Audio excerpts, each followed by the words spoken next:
Hi, my name is Chris Johnson. I'm the global lead for whale and dolphin conservation at WWF. I'm based in Melbourne, Australia. Today, I'd like to take you on a behind the scenes of some of our work in action. Whales and dolphins are a flagship species of our oceans. They are a symbol of a healthy seas. They are the top of the marine food web and play an important role in the overall health of our oceans.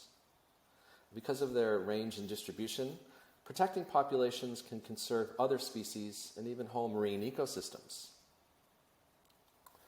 And there's growing evidence that whales contribute to everything from regulating climate and ecosystems.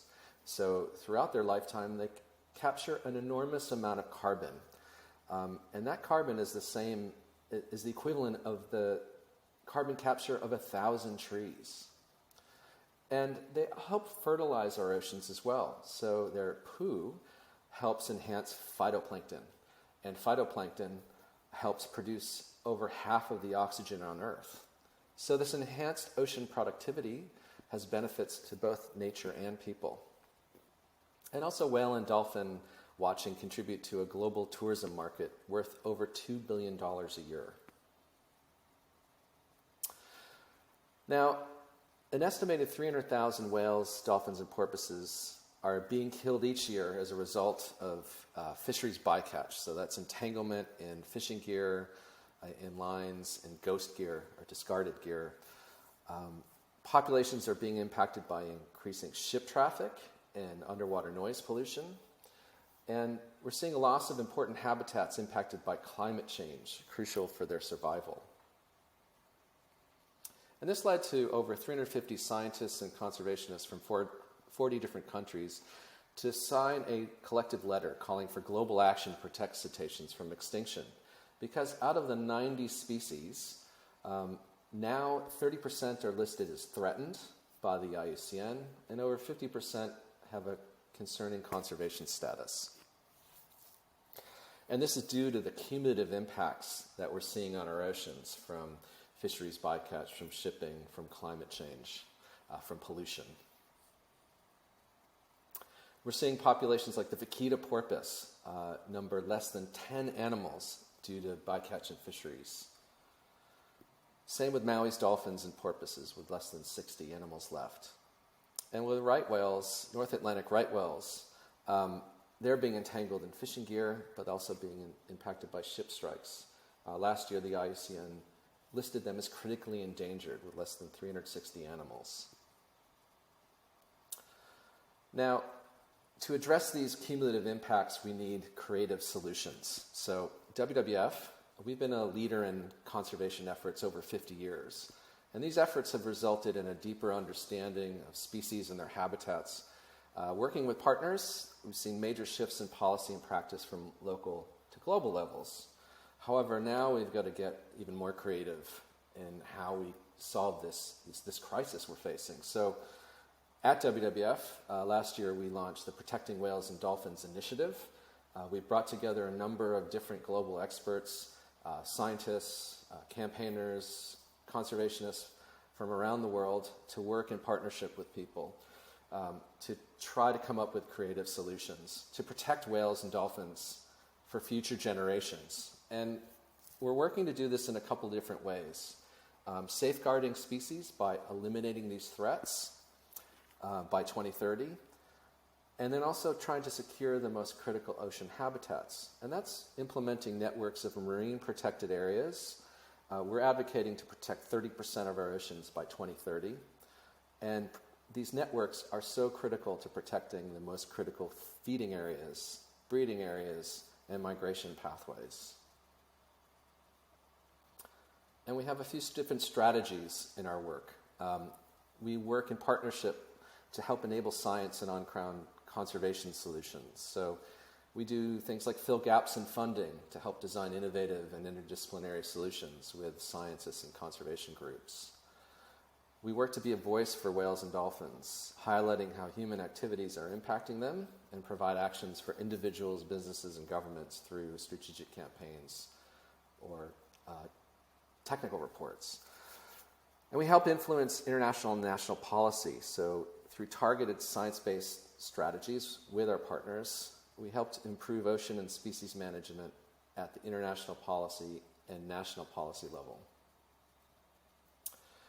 So this ranges from we do wear a number of different hats. We work with a number of different people, and we do things like produce reports specific for different policy organizations or meetings to advocate for solutions.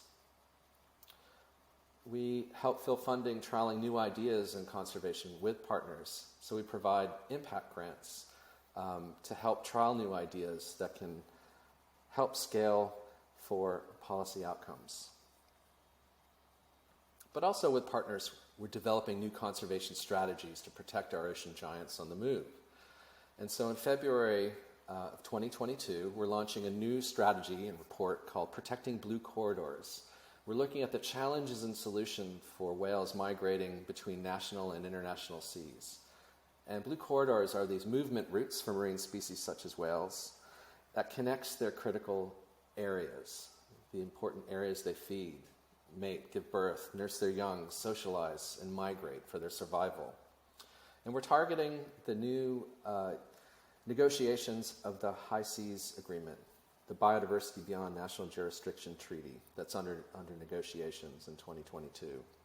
So we're looking to launch this World Whale Day in February 2022. And here's a case study of some of our work in action. The blue lines are satellite tag data of humpback whales moving from their critical feeding habitat in the Antarctic Peninsula to their areas where they breed in the eastern tropical Pacific. And they make this journey twice a year between their breeding and feeding grounds.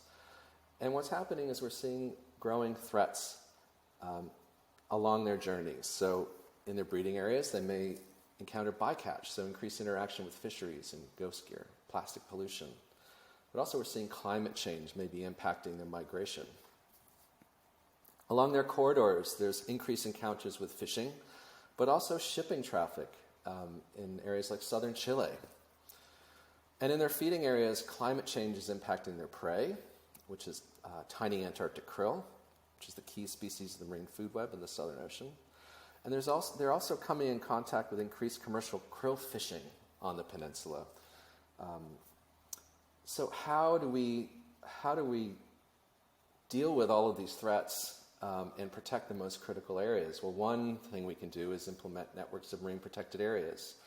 And right now, there's a network of marine protected areas being negotiated by CAMLAR, which is the Commission for the Conservation of Antarctic Marine Living Resources. The yearly meeting is meeting in Hobart this month, where there are 3 marine protected areas up for negotiation. And this is going to contribute greatly to protect the most critical feeding areas for migratory whales. So that is one thing we can do. But I'd like to take you on a behind the scenes of the work in action in the field with our partners in Antarctica, so you get a little bit of a view behind the scenes.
So we're working with the team, with our science team from University of California, Santa Cruz and Duke University to really dive deep into what's happening here and what are the solutions and actions we need to take back home. We're using new technologies here on the Antarctic Peninsula to better understand the lives of whales, why they're coming here to feed, how they feed, but also how climate change is affecting their prey, tiny Antarctic krill. Krill are very dependent on the sea ice habitat to grow, so as the sea ice and that changes in these areas, then we're going to see fluctuations in the krill availability, and that's what most of these animals are feeding on in these areas. WWF have been a great supporter of the work that we're doing and helping really facilitate a lot of the work, getting tags and equipment and that out into the field and collecting the data that we need. The goal of WWF in Antarctica is to protect 30% of the ocean surrounding the continent by 2030. Marine protected areas will create a safety net around the continent, and it'll be an insurance policy for wildlife.